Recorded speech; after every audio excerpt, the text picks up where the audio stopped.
rapport à l'heure à laquelle on s'était fixé pour commencer cette grande conférence. Cela indépendamment vraiment de notre volonté. Voilà, la question qui m'est posée sur les patriotes, c'est une question qui demande encore beaucoup d'autres explications pour qu'on parvienne à comprendre ce que c'est le patriote. Mais bien avant de continuer, je souhaiterais d'abord prendre ce mot-là et le traduire en swahili, parce que ça c'est parmi nos différentes langues nationales, langues officielles. Le patriote, dans le swahili du Canada, on dit la personne qui est vraiment attachée à sa patrie. Mwenye nchi, voilà les termes les plus faciles. En swahili, les patriotes, mwenye nchi. Madame Gloria, je pense que j'ai trouvé ce qu'il s'agissait par rapport aux patriotes, sauf si vous me demandez l'histoire des patriotes. Comment ça a commencé? Bien sûr, je vous poserai cette question. Évidemment, on peut savoir le but l'histoire des patriotes. C'est quoi le but de cette association des patriotes? Qu'est-ce que ça dit? Voilà. C'est quoi le but des patriotes? Cher professeur, distingués invités, bon, je suis sûr et certain que vous n'êtes pas venu pour qu'on se raconte les histoires. Mais permettez-moi de vous raconter une histoire. C'est une histoire qui passe actuellement. J'ai compris cette histoire à travers la série ou les films. L'histoire des Vikings. Les Vikings, c'était un peuple qui était caractérisé par la curiosité de visiter d'autres nations.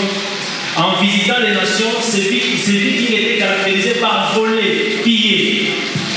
Il est arrivé un moment, les Vikings ont pris la résolution d'aller visiter la ville de Paris. La ville de Paris qui est une ville d'un pays qu'on appelait à l'époque Francis. Aujourd'hui, c'est la France. Arrivés dans ce pays, les Vikings ont mené bataille. Et avant de commencer cette bataille-là, le roi s'est retiré parce qu'on lui a obligé d'aller se cacher, de fuir la bataille. On lui a dit, non, roi, est-ce que vous ne pouvez pas fuir? Fuyez d'abord. Le roi s'est retiré. En se retirant en aparté, le roi s'est croisé avec sa grande fille. La grande fille qui lui dit, papa, si tu fuis la bataille, si tu fuis ces combats, si tu laisses l'ennemi entrer dans notre pays, battre notre peuple sur notre sol, quelle est l'histoire que nos enfants vont écrire demain ou après-demain sur notre pays et notre peuple? Et du coup, le roi s'est dit, alors ma fille, tu as raison. Je ne veux pas fuir, je vais affronter. Je vais rester à côté de mes soldats pour que mes soldats fassent un bon travail. Voilà un élément que j'ai voulu vraiment ramasser dans cette histoire. Il dit, si je fuyais, quelle est l'histoire que mes enfants, quelle est l'histoire que nos enfants vont raconter à la génération qui viendra demain ou après-demain? Parce qu'il y a guerre, le roi a fui. Et si je fuyais, c'est la chute de notre grand pays. C'est pareil pour le patriote. Les patriotes, l'homme qui a commencé cette association, s'était dit qu'aujourd'hui, nous, le peuple congolais, nous avons une mentalité de nous dire, waouh, ce pays ici ne changera jamais. Ce pays ici, ça c'est notre langage à nous congolais. Maintenant, quand le coordonnateur a vu que non, qu'est-ce que nous pouvons faire pour contribuer au changement positif de notre grand pays? C'est là que le coordinateur s'était dit, non, au lieu de se demander, de se poser la question de savoir, ce pays ne changera jamais, qu'est-ce que le gouvernement doit nous donner demain ou après-demain? Mieux vaut qu'on se lève. Et quand nous allons nous lever, mieux vaut qu'on contribue au changement positif de ces grands pays. Et quels sont ces changements que nous allons donner? C'est d'abord l'amour de ces pays. Voilà un peu, d'une manière ramassée, comment est-ce que les patriotes ont commencé avec un homme, avec une personne qui s'était dit, au lieu que nous, Congolais, chaque jour nous devons nous réveiller le matin pour dire du Congolais que nous devons devons changer ça. Et puis, lui, il s'est dit non, non. La bonne façon de contribuer au changement, c'est d'enseigner notre population à aimer ces grands pays qui est richement béni, à aimer, à s'attacher et à changer notre mentalité. Je crois que Madame Gloria, j'ai répondu à votre question, sauf si vous avez une autre question. Avec le Patriote, nous sommes en train de créer une histoire. Nous sommes en train de réaliser une histoire qui sera racontée par nos enfants quand ils viendront de l'heure ou après de l'heure. Nos enfants diront un jour, nos parents, nos arrière-grands-parents se sont levés pour contribuer au changement positif de ces pays. Pas pour parler comme tout le monde. Or, nous n'avons qu'une seule nationalité, nous n'avons qu'un seul pays qui est le nôtre, c'est la RDC. Que Dieu bénisse la RDC, voilà. Voilà. Si je dois bien comprendre, il va tout couvrir en entendant me dire que c'est croire que ce pays changera un jour, mais tout en apportant la part de tout à chacun de nous.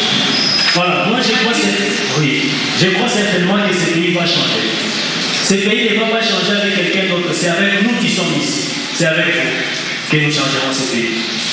Merci, M. Daniel. Alors, si vous avez autre chose à ajouter, c'est suffisant de savoir que toute l'Assemblée nous a bien suivi par rapport aux luttes et à la décision du Patriote. Alors, j'aimerais savoir, M. Daniel, qu'est-ce qui vous a motivé, qu'est-ce qui a motivé le coordonnateur de donner à cette association des Patriotes? Ce qui a motivé le coordinateur à donner le nom de cette association des Patriotes, c'est d'abord cette idée-là, parce que si vous voyez même les détournements des fonds qui se passent dans les gouvernements aujourd'hui, c'est une parenthèse c'est un domaine qui est vraiment sensible. Les gens qui vous volent, ils ne vous volent pas de l'argent pour acheter juste une maison. Ils vous volent de l'argent qui doit nourrir des générations et des générations. La personne qui fait ça n'a pas de l'amour pour cette patrie. C'est là que le coordonnateur s'est dit non, mieux vaut organiser une équipe de personnes qui sont d'abord passionnées, qui aiment, attachées, qui sont attachées à ce pays. Voilà moi la motivation qui avait motivé le coordonnateur. Du fait que moi aussi je suis vraiment patriotique, je me suis attaché à cette vision, c'est pourquoi je défends cette association dans ce sens-là. Sauf si vous avez une autre question.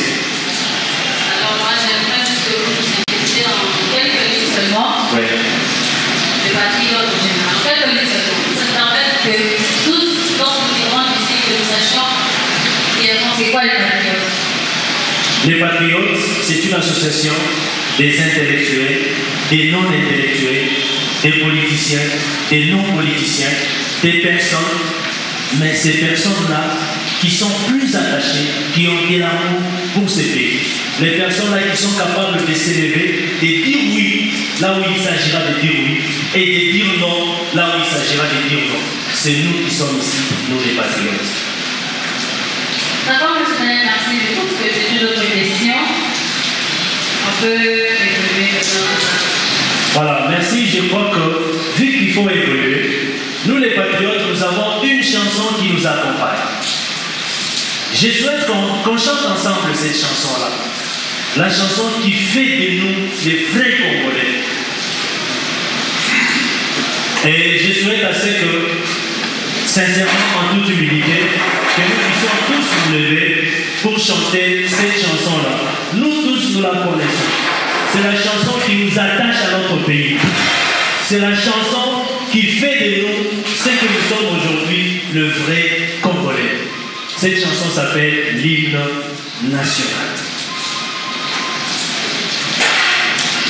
Jour sacré des libertés, serment des libertés, que nous léguons à notre prospérité pour toujours. Est-ce qu'on peut applaudir pour la chanson, pour l'hymne national? Merci. Merci, nous pouvons nous asseoir. J'aime la dernière phrase, que nous léguons à notre postérité. Je souhaite assez que, chers professeurs, surtout nous qui sommes enseignants, encadreurs, qu'on dise à nos enfants de ne plus continuer à dire que Iki Congo, il faut que Jiché. Pourquoi nous ne devons pas vendre la RDC? Parce que c'est un héritage de nos aïeux. C'est quelque chose que nous allons aussi laisser, que nous allons léguer à nos enfants et à nos petits-enfants demain ou après-demain. Je crois que je peux m'arrêter par là. Madame Gloria, vous avez la suite. Alors, Monsieur le Président, alors je passe la parole au secrétaire général du Sévérement d'Afrique qui va nous présenter les différents orateurs du jour. Bonjour et bon après-midi à tous. Merci d'être venus. Nous passons rapidement. Nous allons devoir approcher les orateurs du jour au podium. Ils sont à droite et nous commençons avec le premier orateur qui va s'approcher au podium. Il s'appelle Christian Windi Kaboulou.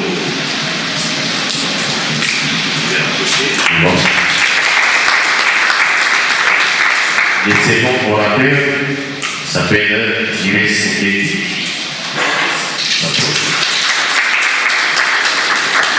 Le troisième orateur s'appelle Sophonie.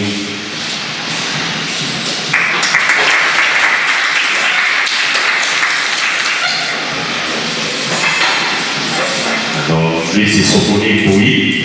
Ce sont nos trois orateurs qui vont devoir nous donner la matière prévue en cette journée. Et je retourne la parole à Madame Gloria Kamodiakis. Nous allons passer aux différents points que nous avons développés aujourd'hui. Souvent, vous ne savez pas, le Canada, de ce que nous allons parler aujourd'hui. Mais j'aimerais d'abord parler d'un certain écrivain, François Bayrou, qui a dit « Le citoyen n'est pas un consommateur, c'est un producteur de solidarité dans la durée de conviction. » Le deuxième orateur a dit, le politicien écrivain Georges Bernard a dit « Le patriotisme est une condition que ce pays est supérieur que tous les autres pays, parce que vous y êtes nés. » Alors j'aimerais par là déjà annoncer le point que nous allons aborder. Le premier point, c'est la citoyenneté face aux défis civiques dans le style du civisme. Et le deuxième point, c'est sur la patrie. Alors je passe la parole à Christian Boudy. Pour développer un peu ces points, nous concluons notre abordage. Et je vous signale, Madame Gloria, que c'est le coordonnateur de notre aspect des patriotes. Merci encore pour l'équipe qui nous a organisé la soirée d'aujourd'hui.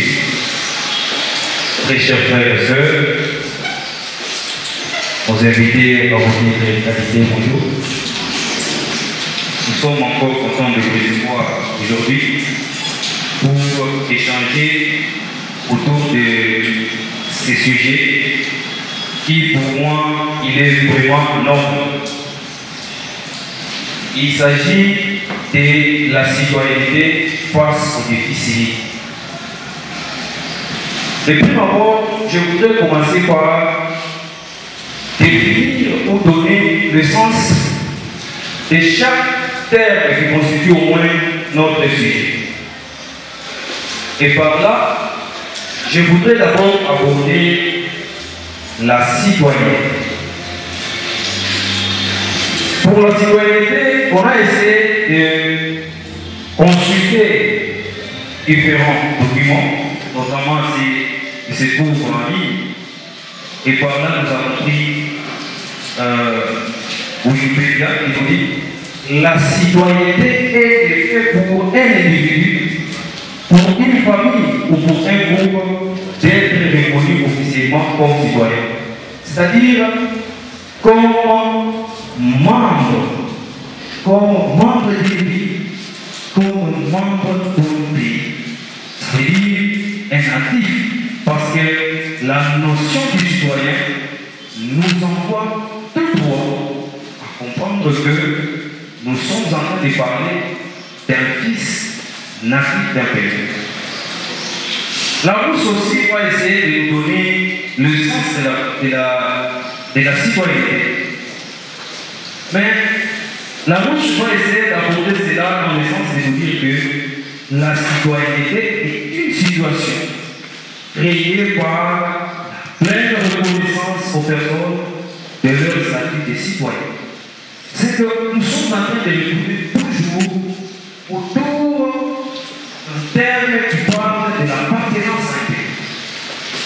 C'est qu'on ne peut pas déroger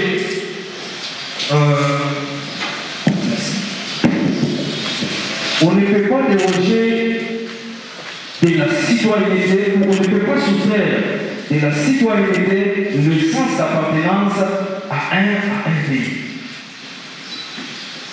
Et le deuxième terme que je voulais aborder dans ce sujet que nous sommes en train de décortiquer aujourd'hui, c'est civique. Parce que nous avons parlé dans notre sujet qu'il s'agissait de la citoyenneté face aux défis civiques. Et civique nous ramène encore à ce qui est relatif à un citoyen. C'est que nous sommes toujours en train de rentrer dans le sens d'appartenance à un pays. Dans le sens que nous sommes étroitement liés à un endroit. Et là où soit aussi essayer de nous dire encore que c'est ce qui concerne les citoyens et son rôle dans la vie politique. C'est que le civique nous renvoie à ce qui est de l'appartenance, mais pas du simple fait d'appartenir à, mais aussi d'être actif, de s'intéresser à la vie politique de son pays. Et on va encore essayer de dire le sens civique, c'est le dévouement envers la collectivité, l'État. C'est qu'on ne sommes pas seulement liés dans deux comme ça, ou simplement liés, mais il y a un sens de dévouement. Je peux dire encore un sens de loyauté envers son pays. Et enfin, le terme que je voulais aborder, il s'agit de défi. Le défi, c'est l'obstacle. L'obstacle qu'il faut surmonter. C'est qu'un citoyen, c'est quelqu'un qui doit surmonter les obstacles. Les obstacles qui vont l'empêcher d'avancer ou d'apporter le développement dans son pays. Voilà un peu dans le sens de vouloir comprendre la définition de chaque terme qui est en train de composer notre sujet du jour. Et nous voulons maintenant aborder pour l'instant la citoyenneté, parce que je voudrais au moins disséquer chaque terme et l'apporter à la compréhension de tout le monde. Là, nous voulons parler de la citoyenneté. De tout d'abord, la citoyenneté n'est pas un terme qui est méconnaissable face à notre Constitution. La citoyenneté, c'est un terme qui est reconnu par notre Constitution. Et quand on parle de la citoyenneté, on voit les devoirs. On voit les droits d'un citoyen. C'est-à-dire que la citoyenneté est étroitement liée aussi aux devoirs et aux droits des citoyens. Le droit civique permettant de participer dans la vie active de la reconstruction de son pays. Ça, c'est d'abord le droit. C'est-à-dire que dans le droit, c'est là qu'on va trouver ces prérogatives-là qui sont accordées aux citoyens. C'est entre autres, par exemple, le droit de voter, le droit d'être candidat, d'avoir sa carte d'électeur et d'être électeur. Voilà un peu dans le sens de ce droit. Les droits sont tellement multiples que je ne saurais pas tout simplement les énumérer ici, mais je vais essayer de faire des termes qui me semblent tout à fait communs pour essayer un peu de ramener la situation que nous sommes en train de décortiquer en ce moment. Et les devoirs, ce sont des tâches que nous, en tant que citoyens, nous sommes appelés à le faire. Pour que, ensuite, que le gouvernement ou l'État puisse aussi apporter des bénéfices de l'obéissance aux citoyens. C'est que de l'autre côté, nous avons nos droits. Et d'un côté, nous avons nos droits, et de l'autre côté, nous avons aussi des devoirs.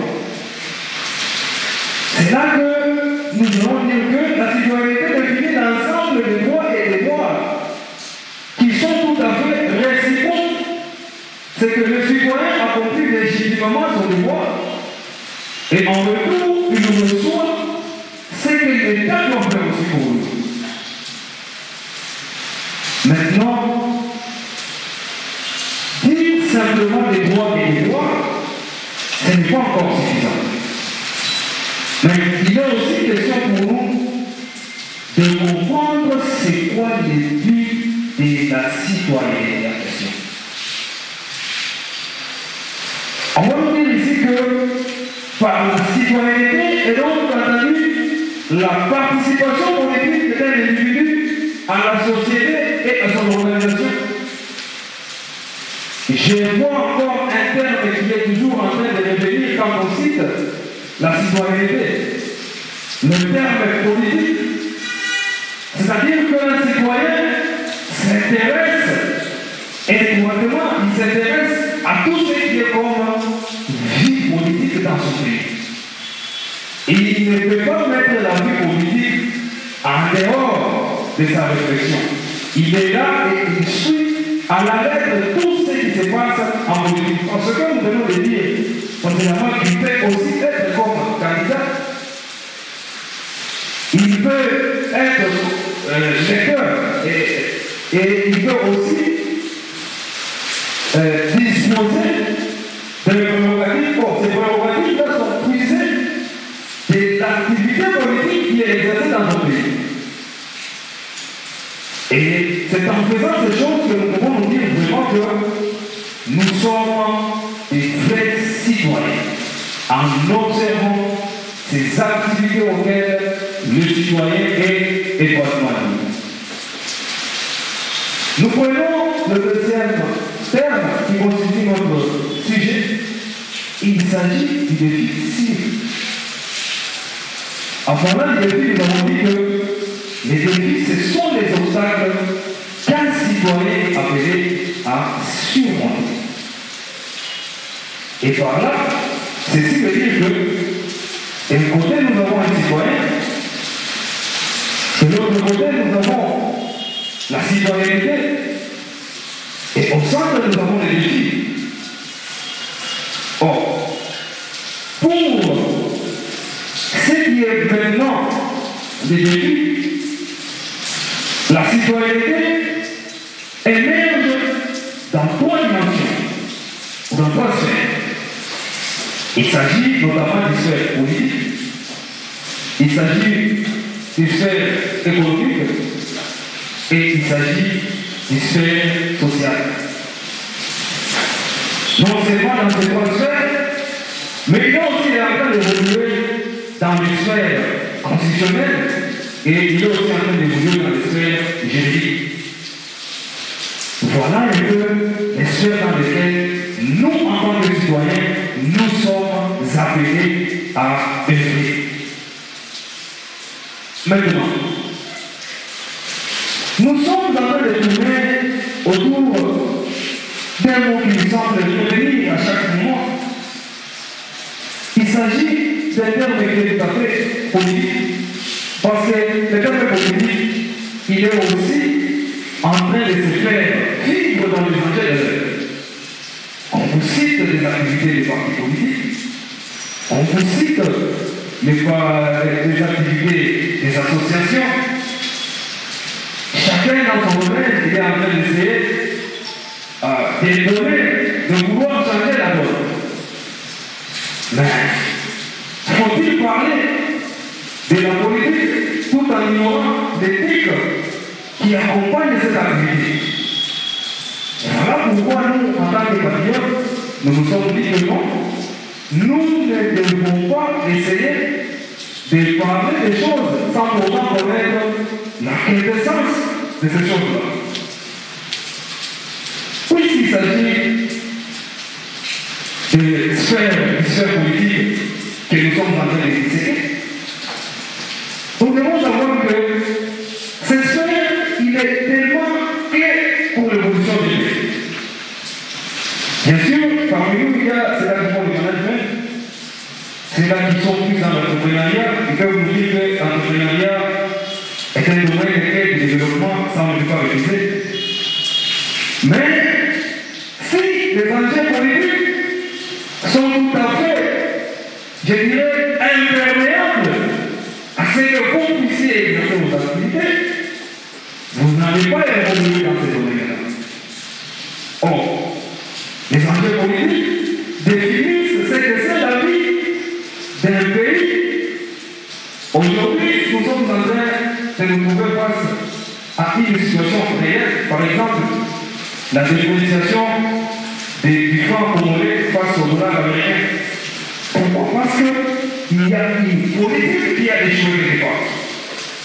Et c'est suite à l'échec de cette politique que nous nous retrouvons dans l'impossible de l'émergence. Ce qui veut dire que l'enjeu politique est un élément clé pour le développement d'un pays. Voilà pourquoi nous, en tant que citoyens, qui sommes appelés à vivre, qui sommes appelés à la conscience patriotique du changement, nous devons être de véritables participants dans la vie politique active. Voilà un peu ce qui concerne cela. Et vous allez voir avec moi que l'espoir politique, il est celui qui est en train de décider sur la vie de tous les citoyens. Il est à la fois en train de prendre des décisions dans le domaine civil, il est à la fois en train de prendre son ampleur dans le domaine économique, il est également en train de battre son plein dans son domaine social. Je crois que vous, ici présents, chaque fois que nous suivons une émission à la télé, on nous parle du social et congolais. Or, ce social-là, il est tout à fait défini par les politiques. Ce qui veut dire que notre choix même dans les élections, il est un choix qui conduit à une sorte d'émergence dans la vie politique, parce que si on le fait mal, cela ne doit pas peser sur nous. Voilà, d'ailleurs ça tombe bien, parce que dans notre programme, il est prévu à ce qu'on parle de l'éducation électorale aujourd'hui, avec nos chers intervenants qui sont là. Je voudrais citer à cet instant en parlant de la famille. Parce que quand nous avons défini la citoyenneté, on a vu le citoyen un homme attaché à une famille. On a encore essayé de consulter les documents. Certains auteurs vont nous dire que la patrie est une communauté sociale et politique à laquelle on appartient ou on a le sentiment d'appartenir. Il y a encore un terme qui ne vaut pas. On parle de la famille, on voit politique. Cet terme, il est dans sa polyvalence. Il est attaché à la vie de nous tous ici. C'est que si la politique nous va mal, nous allons aussi mal. Voilà pourquoi même dans les définitions, il est toujours en train d'évoluer. La Rousse aussi va nous dire que la patrie vient du latin, patria. On nous parle de la communauté politique d'individus vivant sur un même sol et liés par un sentiment d'appartenance à une même collectivité, à une même culture. Cette culture-là peut être une culture linguistique, à un pays. encore une fois, le terme politique fait toujours sa rotation autour de la vie et de la patrie et de la citoyenneté, mais encore du citoyen en tant que la personne elle-même. Et du côté de la patrie, nous avons le patriotisme. On parle que le patriotisme, c'est l'attachement sentimental à sa patrie. C'est manifestant par la volonté de défendre et de la promouvoir. L'attachement sentimental à sa patrie, c'est manifestant par la volonté de la défendre, de la servir et de promouvoir la patrie. Ici, je viens d'apporter à notre définition qui définit la philosophie des patriotes. Là, on se retrouve dans notre vision.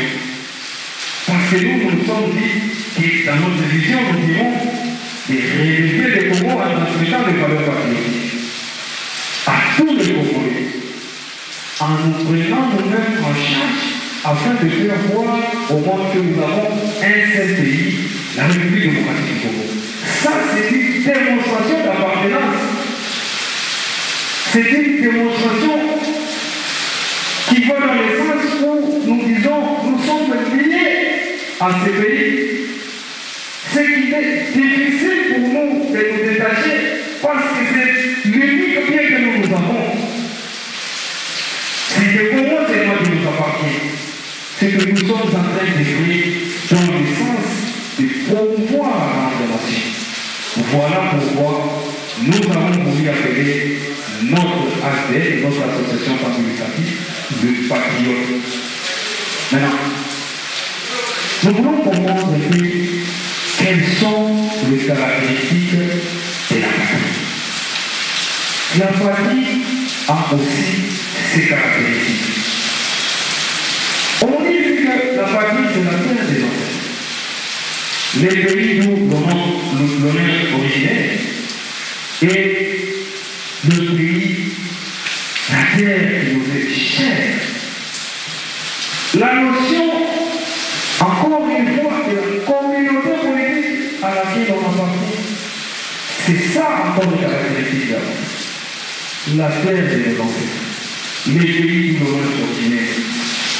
La terre à laquelle nous nous sommes attachés, c'est le bien le plus cher, mais aussi la nation, la communauté à laquelle on appartient. Cette communauté qui est politiquement définie. Aujourd'hui encore, c'est des pays dont on se sent étroitement et effectivement liés par l'histoire, la langue, la culture, les habitudes de vie. C'est trop fort. Ici, je vois encore notre vision sur la vie. Quand on parle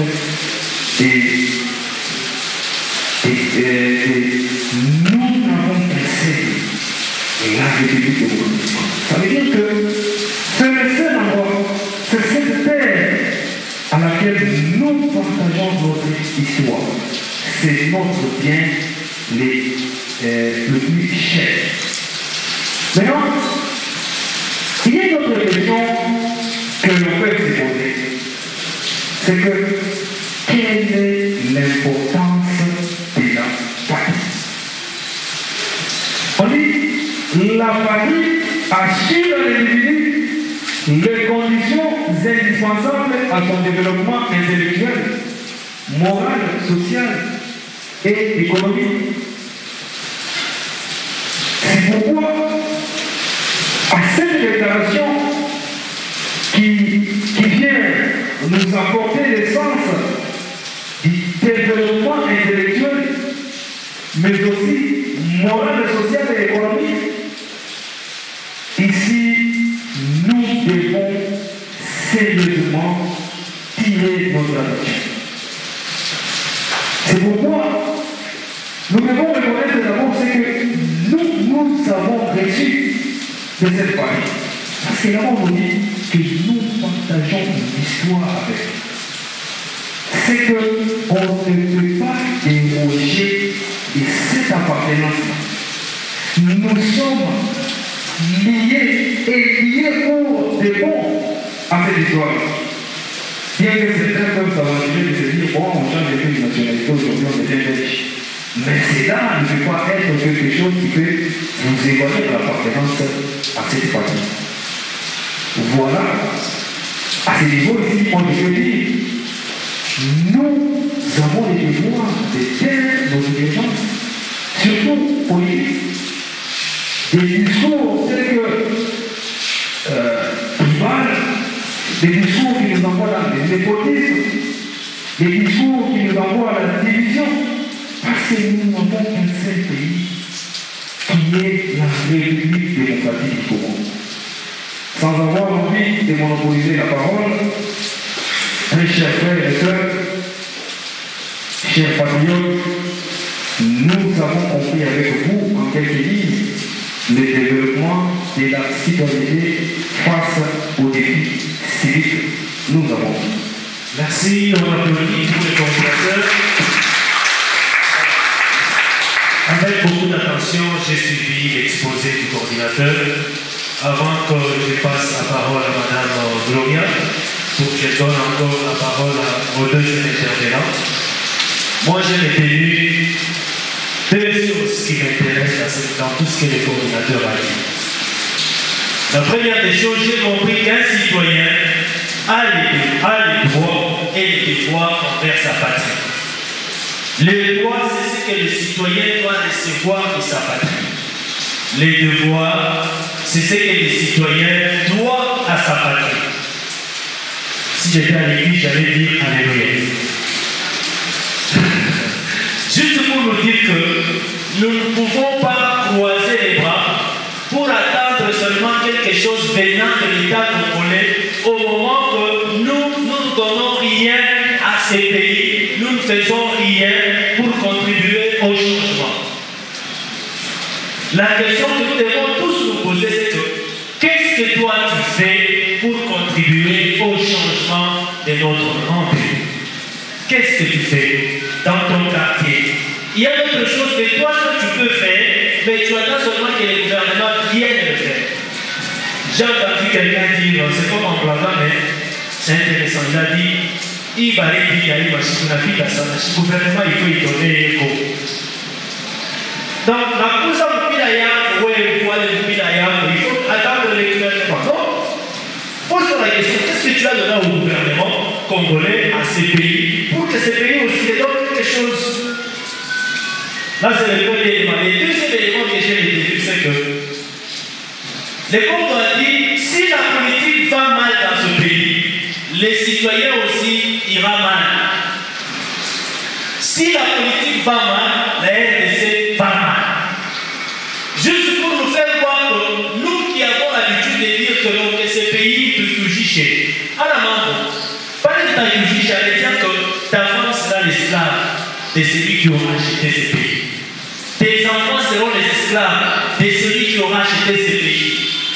La parcelle que tes parents t'ont laissée, retiens que ne sera plus ta parcelle parce que tous les pays seront vendus, elle sera la parcelle de celui qui aura acheté ces pays. Voilà, Madame Gloria, ce sont les 2-3 mots que je voulais glisser avant de vous accorder la parole.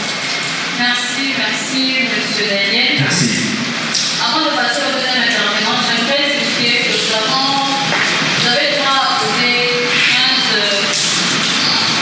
15 questions, ça veut dire 15 questions par personne. Donc vous avez 5 minutes pour poser des questions, mais vous pouvez d'abord noter vos questions. L'intervenant va passer pour prendre votre nom. Comme ça, lors de questions-réponses, vous allez passer le temps pour poser vos questions et faire un répondre. Alors, je ne voulais pas vous annoncer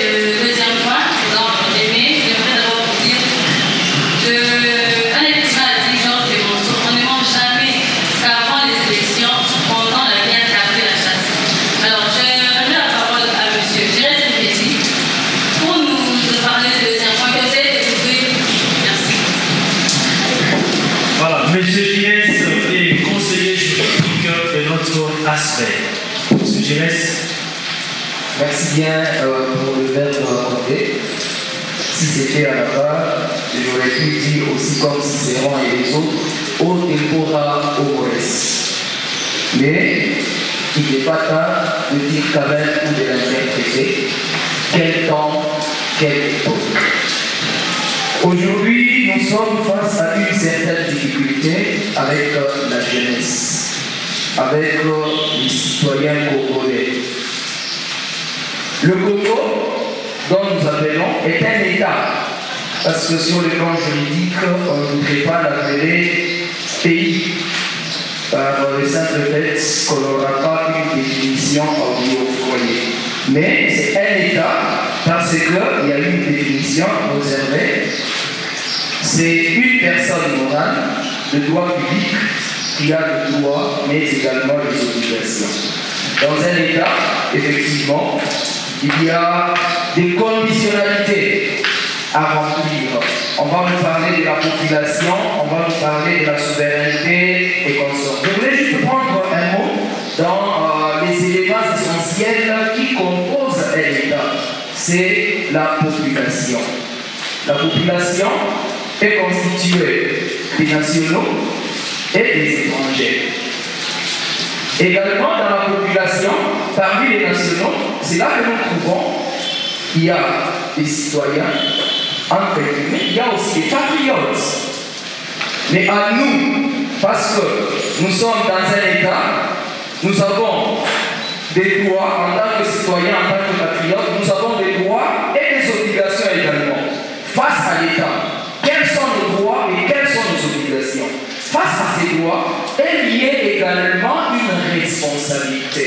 C'est pourquoi vous avez entendu à maintes reprises le RP dire ici, nous, qu'est-ce que nous faisons pour l'évolution de notre pays? Quels sont les actes que nous devons poser pour le développement de notre pays?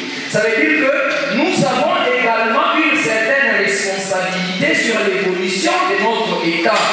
Mais si nous, en tant que citoyens, en tant que patriotes, on ne se rend pas compte de la responsabilité que nous avons, c'est comme ça que nous agissons d'une manière ou d'une autre. Par rapport à la responsabilité, qu'est-ce qui est attendu à nous? Hier, aujourd'hui, partout ailleurs, on nous dit le Congo c'est un état de droit. Le Congo c'est un état de droit, bien évidemment. Mais il y a des conditionnalités pour qu'un État soit appelé état de droit. Il n'y a pas que de la justice, mais il y a d'autres points qui feront en sorte qu'un État soit appelé comme état un état de droit. Par ailleurs, la justice n'est qu'un troisième sous-point dans un état de droit. Il y a bien évidemment d'autres points essentiels pour que celui-ci soit appelé comme tel. Nous, en tant que citoyens, nous, en tant que patriotes, nous avons une obligation de pouvoir faire avancer les choses dans notre État. Par quels moyens maintenant allons-nous faire pour que notre État puisse aller de l'avant? C'est de la façon dont nous prenons des décisions, en choisissant des personnes qui vont devoir nous représenter. Le Congo est géré par des lois, parce que nous avons une loi même qui est la Constitution de 2006, la loi numéro 06/006 du 18 février 2006 portant Constitution de la République démocratique du Congo, telle que modifiée et complétée par la loi numéro 11/02 du 2 janvier 2011 portant modification de certains articles de la Constitution de la République démocratique du Congo. Or, dans cette Constitution, est repris les droits des citoyens envers l'État, mais également les obligations qu'ils ont envers l'État. Si vous parcourez les articles, donc des articles 11 dès l'article 11 jusqu'à l'article 33, vous allez vous rendre compte que la Constitution ne parle que des droits qu'ont les citoyens envers l'État congolais. Également, si vous parcourez les articles 62 l'article 62 à l'article 67, vous allez voir compte qu'on parle des obligations que les citoyens ont également envers l'État congolais. Ici, chez nous, les lois sont élaborées d'une manière ou d'une autre par rapport à la loi et par rapport à la Constitution. On va nous dire que les lois sont discutées, sont votées au Parlement, avec une procédure dépassée au Sénat jusqu'à arriver à la promulgation. Ce sont donc des députés que nous choisissons qui sont habilités à discuter et à voter des lois. Parce qu'on ne peut pas parler d'un état de droit tant que les lois qui doivent les régir ne sont pas très bien choisies et les lois ne sont pas discutées et votées par la Chambre basse du Parlement. Donc, pour que les lois soient votées, pour que les lois soient discutées en bonne et due forme, la responsabilité des droits congolais, la responsabilité des droits congolais, afin de choisir une personne capable et habilitée à voter et à discuter des lois au Parlement. Mais comment nous arrivons, je pense qu'on va en parler, au lieu de choisir des personnes par moment habilitées et capables à choisir, à discuter des lois, mais par moment, nous essayons de pratiquer nos sentiments, les sentiments tribaux, ethniques, le népotisme et consorts, en lieu et place de choisir les personnes compétentes qui, demain ou après-demain, pourront nous représenter valablement au Parlement en discutant et en votant des lois. Car cela le tient. Mais toi, aujourd'hui et moi, nous sommes éveillés. Pourquoi? Parce qu'on ne doit plus commettre la même erreur qu'hier. C'est comme ça que vous allez vous rendre compte qu'en parcourant la loi numéro 22 par 029 du 29 juin 2022, qui a modifié la loi électorale de 2006. Aujourd'hui, c'est une nouvelle loi électorale.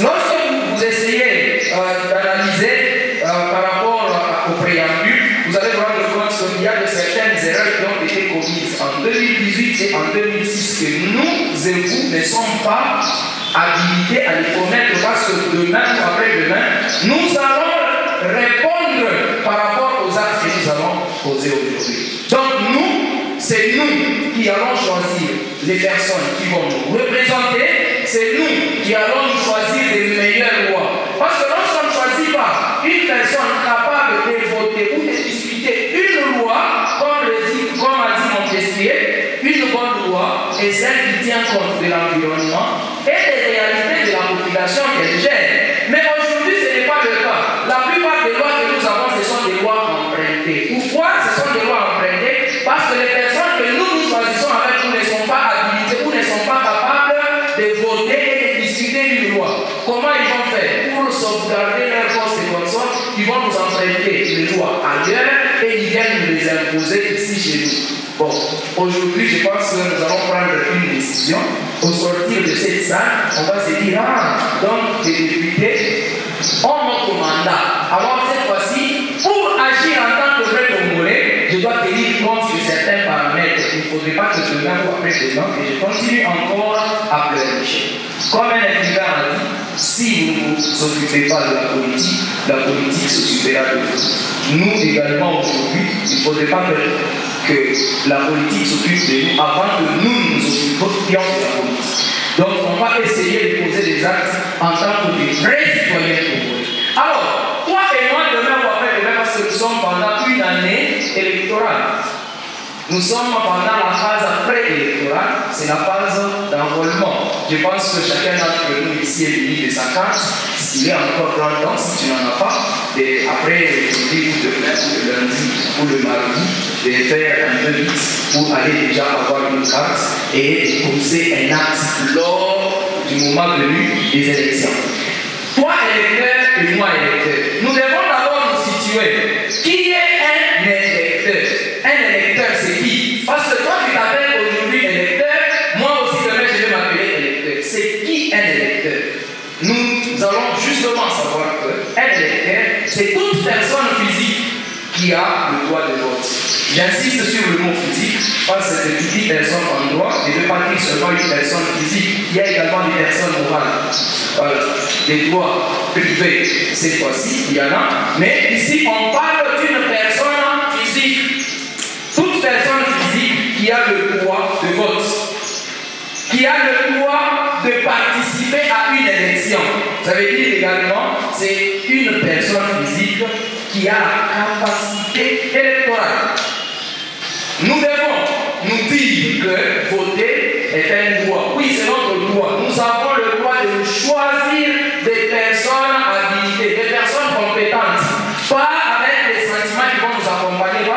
candidat parle ma langue, parce que celui-là peut être dématriculé, parce que non, nous devons nous choisir des personnes capables, qui vont nous représenter valablement et qui seront capables également de discuter et de voter des lois qui vont demain régir notre État et le propulser jusqu'au développement. Mais il y a quand même quelques conditions pour être électeur. Ça ne veut pas dire que toute personne, bon, parce qu'on est congolais, on va voter. Même un enfant de 3 ans, il est congolais, c'est un citoyen congolais. Ailleurs, même ici à l'époque, il y avait des cartes de citoyenneté. Même un tout petit enfant là, devrait en avoir. Tu as d'abord ta carte de citoyenneté et puis on a la carte d'électeur. Parce que la nature juridique d'une carte d'électeur, c'est juste au niveau des élections. Vous allez vous voter et après les élections, la carte d'électeur tombe, elle ne peut plus continuer. J'espère qu'à la ligne où vont les choses, on va arriver à ça. Nous aurons tous nos cartes de citoyenneté. Alors, pour être électeur, quelles sont les conditions? La première des choses, il faut être majeur. Donc, il faut avoir l'âge requis. En République démocratique du Congo, la loi reconnaît l'âge de la majorité à partir de 18 ans. Donc, si vous avez 18 ans révolus, ça veut dire que vous pouvez vous dire directement que vous êtes électeur. Mais ça ne suffit pas, il n'y a pas que ça. La deuxième des choses, ou une deuxième condition, il faut être inscrit sur la liste électorale. Comment tu vas t'inscrire? C'est en temps blanc. Lorsque tu vas taper une carte, ça veut dire que tu seras automatiquement inscrit sur la liste électorale et tu es quand même habilité à aller poser un acte patriotique en toute conscience. En âme et conscience, tu dois te dire je suis patriote.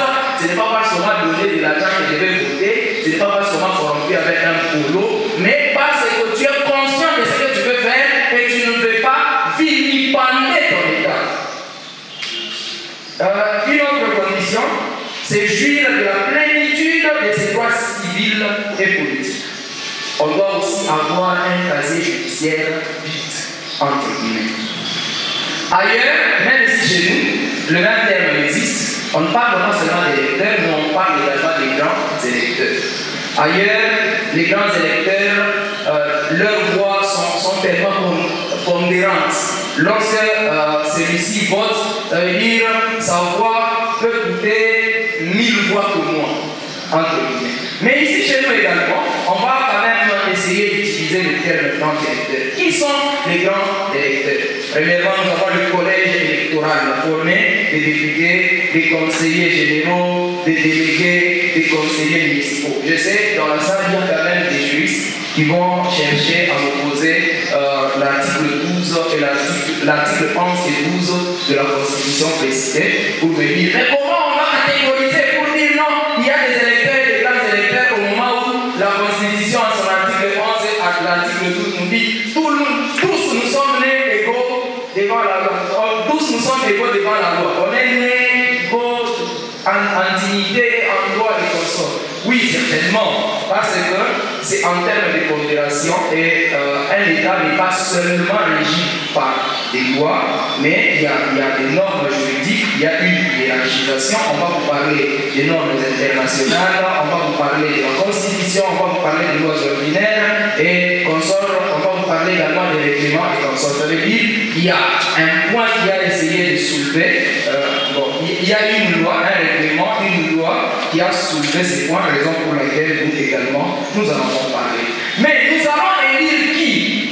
Ou nous allons élire quoi? Ça veut dire qu'il faut qu'il y ait d'abord quelqu'un que nous allons élire.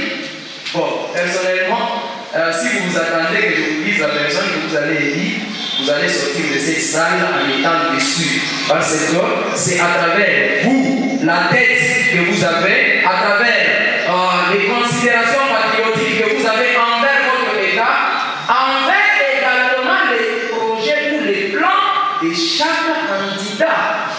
Vous allez prendre compte qu'ailleurs, avant que les présidents de la République ou les autres les postulent ou les passent aux élections, on les amène d'abord dans un lieu d'aisance ou dans un lieu de réflexion. Ils peuvent passer dans une université où les étudiants seront assis et on pose des questions en lieu et place des autres, voilà, patriotes et consorts, représentés par les étudiants. On pose des questions en ce qui concerne le plan d'action de ce président-là, on pose des questions en ce qui concerne son projet. Mais ici, chez nous, on n'en a pas. Quand on vote là, on ne sait même pas le projet de l'un et de l'autre, c'est quoi. On vote sur base de quoi? C'est sur base de nos tribus, de nos ethnies et comme ça. Ce qui n'est pas bon. Et aujourd'hui, on est en train de périr. Quand tu dis là, le Congo n'avance pas, toi aussi, tu es responsable. Essaye de faire une marche en arrière, tu vas te rendre compte que tu avais commis une erreur quelque part, parce que toi, on t'avait donné un boulot, on t'avait donné quelque chose, c'est comme ça que tu as bloqué, et tu as sacrifié toute une génération à cause d'un boulot ou à cause de quelque chose. Alors, qui peut être candidat en République démocratique du Congo? Toute personne physique qui se présente aux élections. Mais il y a quand même des conditions. Ce n'est pas n'importe quelle personne physique qui va se trouver. La notion, encore une fois, de la communauté politique à laquelle on appartient. C'est ça encore la caractéristique la terre de nos ancêtres, les pays d'où nous sommes, la terre à laquelle nous nous sommes attachés, c'est le bien le plus cher, mais aussi la nation, la communauté à laquelle on appartient. Cette communauté qui est politiquement définie. On nous dit encore, c'est des pays dont on se sent étroitement et effectivement lié par l'histoire, la langue, la culture, les habitudes de vie. C'est trop fort. Ici, je vois encore notre vision sur le vie. Quand on parle nous n'avons qu'un seul a les droits et les devoirs envers sa patrie. Les droits, c'est ce que le citoyen doit recevoir de sa patrie. Les devoirs, c'est ce que le citoyen doit à sa patrie. Si j'étais à l'église, j'allais dire Alléluia. Juste pour nous dire que nous ne pouvons pas croiser les bras pour attendre seulement quelque chose venant de l'État congolais au moment que nous ne donnons rien à ces pays, nous ne faisons rien pour contribuer au changement. La question que nous devons tous nous poser, c'est que qu'est-ce que toi tu fais pour contribuer au changement de notre grand pays? Qu'est-ce que tu fais dans ton quartier? Il y a d'autres choses que toi seul tu peux faire, mais tu attends seulement que le gouvernement vienne le faire. J'ai entendu quelqu'un dire, c'est comme en blaguant, mais c'est intéressant. Il a dit, le gouvernement il peut étonner. Donc, il faut attendre le gouvernement. Non? Pose-toi la question, qu'est-ce que tu as donné au gouvernement congolais, à ces pays, pour que ces pays aussi te donnent quelque chose? Là, c'est le premier élément. Le deuxième élément que j'ai retenu, c'est que le Congo a dit, si la politique va mal dans ce pays, les citoyens aussi iront mal. Si la politique va mal, la RDC va mal. Juste pour nous faire voir que nous qui avons l'habitude de dire que, non, que ce pays, tu juges. Parlez de ta juge, retiens que ta femme sera l'esclave de celui qui aura acheté ce pays. Tes enfants seront les esclaves de celui qui aura acheté ce pays. La parcelle que tes parents t'ont laissée, retiens que ne sera plus ta parcelle parce que tous les pays seront vendus, elle sera la parcelle de celui qui aura acheté ce pays. Voilà, Madame Gloria, ce sont les 2-3 mots que je voulais glisser avant de vous accorder la parole. Merci, Monsieur Nelson et auquel je dois répondre. Alors, je ne voudrais pas vous annoncer le deuxième point que nous allons aborder, mais j'aimerais d'abord vous dire, un écrivain a dit, Georges Clemenceau, on ne ment jamais qu'avant les élections, pendant la guerre et après la chasse. Alors, je remets la parole à Monsieur Giresse Nketi pour nous parler du deuxième point que vous allez découvrir. Merci. Voilà, Monsieur Giresse est le conseiller juridique de notre aspect. Monsieur Giresse. Merci bien pour le verbe accordé. Si c'était à la part, j'aurais pu dire aussi comme Cicéron et les autres, au tempora homoes. Mais il n'est pas tard de dire quand même ou de l'interpréter. Quel temps, quelle époque. Aujourd'hui, nous sommes face à une certaine difficulté avec la jeunesse, avec les citoyens congolais. Le Congo, dont nous appelons, est un État, parce que sur le plan juridique, on ne voudrait pas l'appeler pays, par le simple fait qu'on n'aura pas une définition à lui octroyer. Mais c'est un État parce qu'il y a une définition réservée. C'est une personne morale de droit public qui a des droits mais également des obligations. Dans un État, effectivement, il y a des conditionnalités à remplir. On va nous parler de la population, on va nous parler de la souveraineté et consorts. Je voulais juste prendre sur la liste électorale. Comment tu vas t'inscrire? C'est en temps là. Lorsque tu vas taper une carte, ça veut dire que tu seras automatiquement inscrit sur la liste électorale et tu es quand même habilité à aller poser un acte patriotique. En toute conscience, en âme et conscience, tu dois te dire je suis patriote. Ce n'est pas parce qu'on m'a donné de l'argent que je vais voter, ce n'est pas parce qu'on m'a corrompu avec la plénitude de ses droits civils et politiques. On doit aussi avoir un casier judiciaire vide, entre guillemets. Ailleurs, même si chez nous, le même terme existe, on ne parle pas seulement des électeurs, mais on parle également des grands électeurs. Ailleurs, les grands électeurs, leurs voix sont tellement pondérantes. Lorsque celui-ci vote, sa voix peut coûter. Toi aussi, tu es responsable. Essaye de faire marche en arrière, tu vas te rendre compte que tu avais commis une erreur quelque part parce qu'on t'avait donné un polo, on t'avait donné quelque chose. C'est comme ça que tu as voté et tu as sacrifié toute une génération à cause d'un polo ou à cause de quelque chose. Alors, qui peut être candidat en République démocratique du Congo? Toute personne physique qui se présente aux élections. Mais il y a quand même des conditions. Ce n'est pas n'importe quelle personne physique qui va se présenter aux élections. Il y a des conditions, bien évidemment. Comme première condition, il faut être congolais âgé de 18 ans. Mais il y a des postes où on exige un âge avancé. Lorsque vous examinez l'article 72 de la Constitution, vous allez vous rendre compte que pour le président de la République, en son alinéa 2, on ajoute qu'il fallait au moins avoir 30 ans pour être candidat à la présidence de la République. Il faut être inscrit sur la liste électorale. Si vous voulez comprendre, il est de coutume que celui qui expose s'expose. On se rend compte que dans la bouche, après avoir parlé, il ne reste que les dents et la langue. Nous avons dit. Merci beaucoup, Maître Gilles, pour l'exposé. J'ai entendu beaucoup d'articles, beaucoup de lois. Je suis même perdu. Mais j'ai ramassé beaucoup de choses. J'ai ramassé une phrase.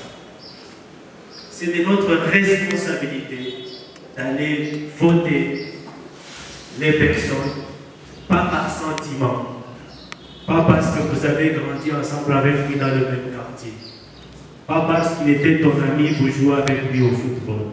Non. On le fait parce que c'est une grande responsabilité qui va soit contre. Beaucoup a été dit, beaucoup reste encore à dire. Comme moi, vous savez que la période que nous traversons est très cruciale pour la vie de notre société, notre nation, notre patrie. Plusieurs notions ont été évoquées à telle enseigne que je me disais que finalement on a épuisé toute la matière sur laquelle je devais exposer. Soyez rassurés qu'il ne manque jamais d'abondance là où les patriotes se rencontrent.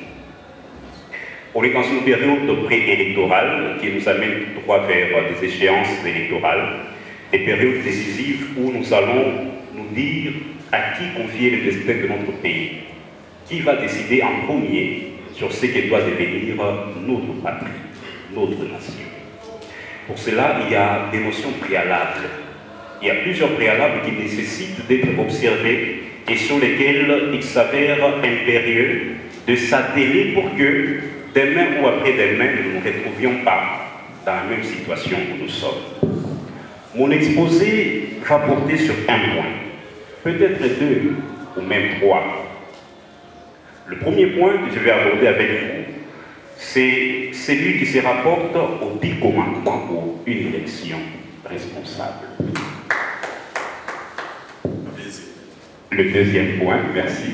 Le deuxième point va aborder la question du bulletin de vote. Donc c'est une notion basique de ce que vous devez entendre, ce que moi également je dois entendre par bulletin de vote. Et le troisième point, je vais m'entretenir avec vous autour de la notion relative à la consigne de vote. Les 10 commandements pour une élection responsable. Vous nous préférez peut-être d'être athée. Vous dites, mais c'est une aberration. Comment vous prenez des choses sacrées, vous venez les exposer ici? Les experts en Bible vont vous dire que non, ces 10 commandements ont été gravés sur 2 pierres. Mais je voudrais que les 10 commandements que je vais vous présenter ici soient gravés à 2 endroits. D'abord au niveau de votre conscience, la mienne en première. Ensuite au niveau de votre cœur, le mien en premier. De telle sorte que lorsque nous allons nous retrouver nous-mêmes face à la décision à porter, que nous puissions la porter en toute liberté et qu'au sortir.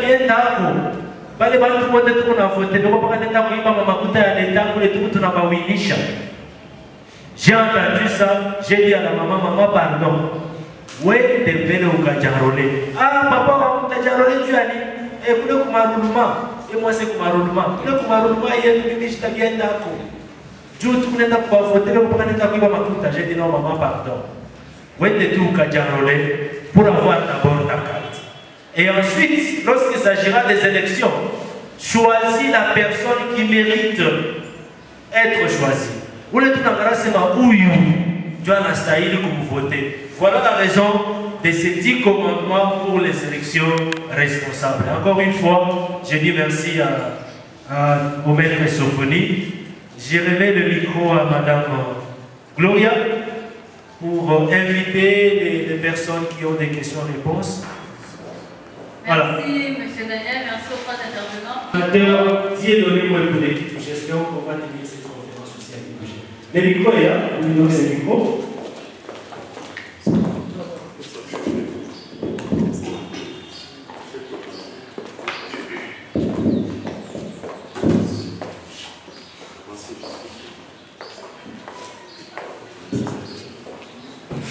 Oui, merci pour la parole. J'ai aussi une plainte comme vous m'avez ici. Excusez-moi, je vais prendre les juridiques comme mon conseiller personnel. Pour mon avocat. Donc, pour le bureau, j'ai aussi une plainte. Ma plainte est laquelle là que j'étais, comme tout le monde, je n'ai pas pu avoir un papier pour écrire, prendre des notes comme on les fait là. Bon, généralement, quand vous organisez des conférences pareilles, il faut quand même apprêter un peu de stylo, de papier que vous pouvez distribuer à l'Assemblée. Comme ça, les gens peuvent commencer à prendre un note. Alors, moi j'avais mon stylo, en entrant ici, j'ai fait tomber les stylos. Maintenant, je suis resté là-bas, je ne savais pas où coucher mes notes. Or, tout ce qui a été dit a été très très important. Peut-être pour tout retenir, ça serait difficile. Voilà pourquoi je m'en vais aussi en guerre contre les bureaux organisateurs. Je dis que je vous prends comme mon avocat. Alors vous allez m'aider. Merci. Et je m'en vais plus loin. Alors, je commence par remercier les 3 conférenciers. Ils ont dit des histoires très très très nettes et sérieuses. Maintenant, retenez que ce n'est pas facile. Quand nous le disons, on le dit, mais ce n'est pas facile. Sur le terrain, c'est autre chose. Nous avons une très très grande pente à relever. S'il faut qu'on puisse arriver à l'obtention de ce que vous venez de nous recommander. Parce que devant nous, ils ont précédé. Ils ont déjà créé des forces. Les gens sont déjà dedans. Peut-être la population qui est ici, c'est une population intellectuelle. Mais quand vous sortez, et les intellectuels vont très rarement, même maintenant, il y a beaucoup d'intellectuels qui n'ont pas encore pu leur parce qu'ils ne peuvent pas s'aligner. Mais il y a le moment, il y a cette population faible qui va t'obliger pourvu qu'ils puissent avoir, tu ne peux pas avoir les jetons, ils passent dans l'argent, ils s'en vont et ils passent. Pour le jeton, tu peux trouver quelqu'un qui a déjà un jeton pendant 4 jours. Il ne s'en va toujours pas. Alors ce sont des défis. Hein? Vous voyez, ce sont des antivaleurs que nous devons combattre. Ce n'est pas les Congos que nous cherchons un état de droit comme venez de le dire. C'est pas ça la même. Hein? C'est comme ça que vous venez de dire que l'état de droit, ce n'est pas seulement avoir une justice. Il y a encore beaucoup à réaliser. Voilà ma participation. Je voulais vous demander si vous pouvez faire vous déranger, commencer à sortir. Nous allons commencer à toucher les couches de plus basse pour que nous puissions contribuer à l'évolution de notre pays comme le monde. J'ai dit. Alors, merci beaucoup. C'est Papa le coordonnateur d'Ekipouchi, de la grande territoire d'Ekipouchi. Il y a une autre question, mais avant de continuer avec les questions, je demanderai à tous les responsables. Vous êtes pasteur, vous avez une école, vous êtes responsable dans une classe, là où il y a 3 personnes, 15 personnes, 20 personnes. Parlez, faites véhiculer ces messages sur l'enrôlement et les élections. Voilà. Merci pour la parole accordée. C'est Maître Noïla, je suis avocate au barreau du Haut-Katanga. J'ai une petite question. Merci pour les brillants exposés que nous avons entendus tout à l'heure, parce que cet exposé a essayé d'éclairer certaines zones d'ombre, mais il y en a toujours. Voilà pourquoi je suis là pour poser cette question. Ma question est celle de savoir quel est l'espacement de cet aspect. Est-il un parti politique ou... Parce que tout à l'heure j'ai entendu de la part du monsieur qui est à ma gauche, il a dit que cet aspect n'a pas un caractère politique. Mais suivant les exposés, vous penchez toujours du côté politique. J'aimerais un peu que vous puissiez éclairer cette zone de monde. Merci. Je vais demander, donc c'est ça même ma question ou ma suggestion. Que ce soit comme on a des communes, que ce soit donc, que vous mainteniez tout ce que vous avez dit là, donc tous les 3 thèmes partagés là, qui soient maintenant relayés en commune, parce que les mots d'ordre, comme nous sommes patriotiques, comme nous sommes les patriotes, je me rappelle demander à qui a dit, si nous devons changer l'Afrique aujourd'hui, on doit investir dans la jeunesse. Je sais que nous sommes la jeunesse ici, même quand il y a des soixantaines, des centenaires qui sont là, je crois, ils vont nous accompagner dans ce changement-là. Et si nous devons vraiment tenir à ce que nous obtenions ce changement-là, que cela soit fait dans les communes maintenant aussi en soi. Koubondésia, les mamans pour passer. Koubondésia, ceux qui n'ont pas eu la chance de passer sur le banc de l'école, qu'ils entendent ces messages dans les langues, dans la langue qui leur est proche. Merci. Alors, merci. Je vais prendre M. Gilles cette question.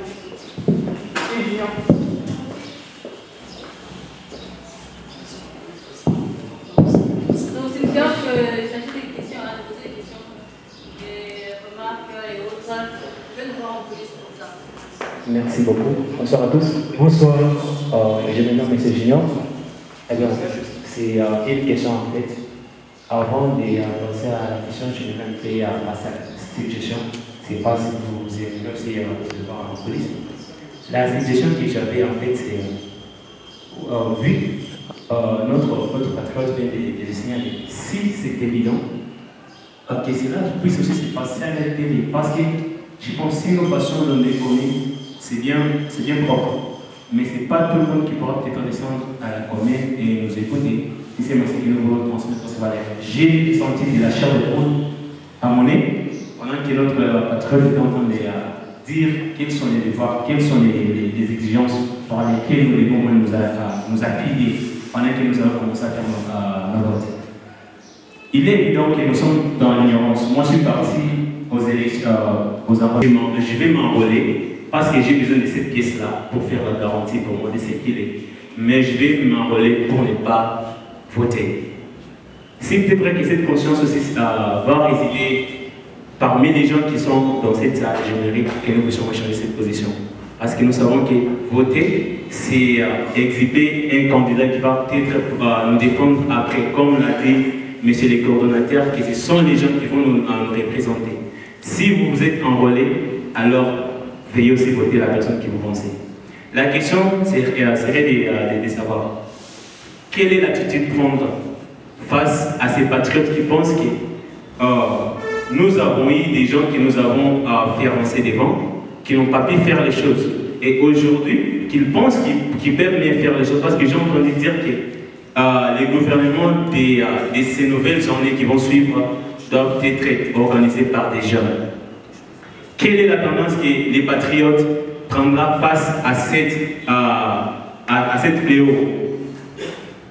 Je ne sais pas si j'ai bien récapituler ma question. C'est bien ceci? Merci. D'accord, merci. Nous allons prendre M. Jacques Pemba-Désiré.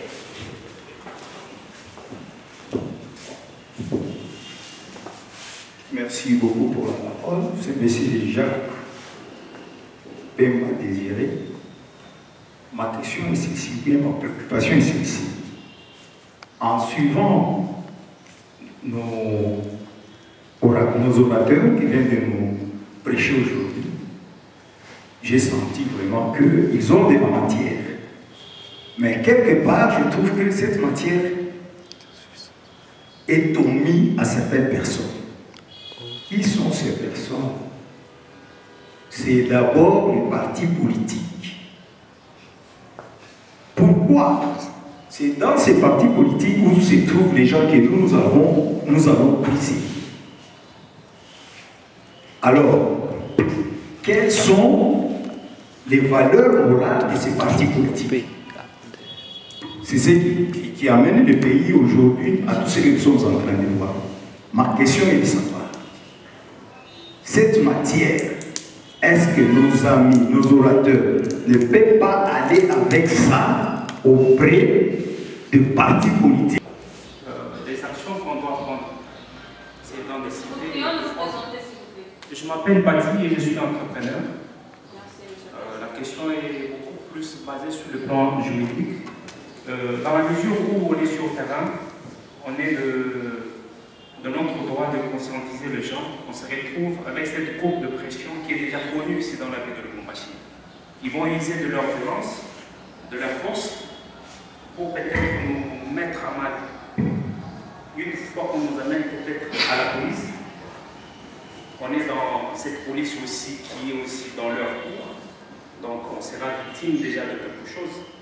J'aimerais que, en tant que juridique, vous soyez en mesure à chaque fois qu'on a besoin de vous et que vous intervenez au plus tôt possible pour qu'on ne soit pas mis peut-être en prison, on ne taxe pas de tout, parce qu'on est en train d'attaquer par exemple le pouvoir peut-être en place, soit de telle ou telle autorité. Je crois que j'ai tout dit, merci. Merci.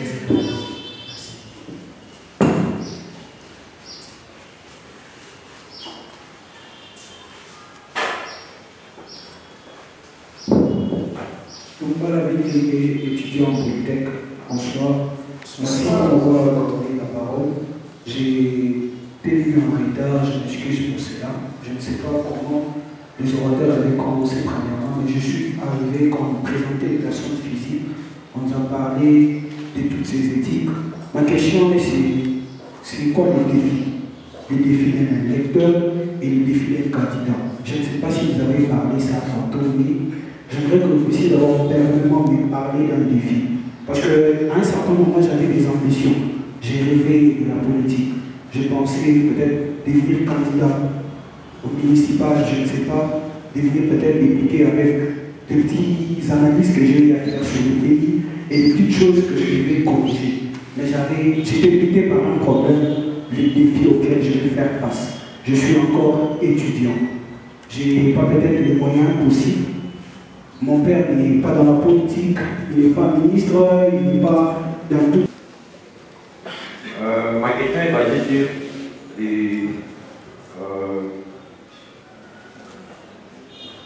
c'était quoi les commandements des élections. Vous avez dit nous n'avons pas le droit de voter, la personne pense qu'elle nous a donné quelque chose, parce que c'est venu dans notre quartier, on a des boulots, quelques sommes d'argent. Mais que nous puissions voter la personne parce qu'elle est compétente. S'il vous plaît, j'en trouve la parole, soyez vraiment. D'accord. Bon, il y a des personnes qui nous viennent par-ci par-là, dans nos communes, dans nos quartiers. Qu'est-ce qui va nous faire découvrir que cette personne est meilleure, cette personne est sérieuse? Après l'avoir voté, elle nous donnera quelque chose de bien. Parce qu'eux qui viennent dans le quartier, viennent travailler, viennent costumer, avec l'apparence des hommes sérieux, avec les apparences des femmes sérieuses. Mais après les votes, elles partent et elles ne font pas ce qu'elles ont promis à la population. Alors, ma question est de savoir qu'est-ce qui va nous donner vraiment cette conviction-là de savoir que cette personne est sérieuse et on doit la voter. Merci, c'est ça. D'accord, merci donc pour une dernière question. Je crois qu'on peut donner à monsieur qui est là. Monsieur, vous pouvez rapidement, même quand il y a même des conférenciers pour répondre à cette question-là. Dernièrement au Canada, il y avait un job, il fallait introduire une demande d'emploi. Après avoir introduit les demandes d'emploi, qu'est-ce que les Canadiens ont eu à faire pour sélectionner leurs travailleurs? Ils sont allés sur les réseaux sociaux. Ils ont essayé de fouiller sur les réseaux sociaux. C'est aussi une option, avant que les conférenciers nous donnent d'autres options. Vous avez un candidat qui se présente, M. Daniel Ebondo devant vous. Il dit, monsieur, vous voulez voter, moi je suis sérieux, je suis ceci, je suis cela. C'est simple. Écrivez Daniel Ebondo dans les moteurs de recherche, Google et tout ce que nous connaissons comme moteur de recherche. Du coup, on va vous afficher les différents réseaux sociaux que Daniel Ebondo a eu à utiliser. Et là, vous pouvez entrer pour voir quelles sont les publications que M. Daniel Ebondo publie. Et qui sont ses amis aussi par moment. Si vous comprenez qu'il a des mauvaises publications, il a des mauvais amis, c'est simple. Il ne faut pas les voter. Ça, c'est un élément bon. Attendez que les conférenciers vous répondent. Monsieur, vous avez la parole. Merci beaucoup. Je commence par m'identifier. Je reprends au nom de Charles Lim. Je suis inspecteur et agent humanitaire. Très ravi, et je ne manquerai jamais de dire ce monde était figuré dans la beauté et de rendre à chacun ce qui lui est dit. Pour dire tout simplement merci aux organisateurs et les éminents orateurs du jour. J'ai dit merci. Merci. Je suis tellement touché par rapport à les citoyens entre il est sacré de votre solidarité, fièrement saluer l'enlèvement de votre souveraineté, comme don béni, comme les aïeux, comme au pays, comme bien-aimés, nous pleurons consoler, nous assurons. Compte Jean au doux soleil, compte Jean du 30 juin, jour sacré soit le témoin, jour sacré de l'immortel, serment de liberté, que nous lèvons à notre postérité pour toujours. Merci beaucoup. Il y a des questions qui sont là. Si vous avez des questions, même dans les couloirs, vous pouvez poser aux conférenciers. Je crois qu'ils sont accessibles. Les fiches d'adhésion sont là. L'adhésion est gratuite.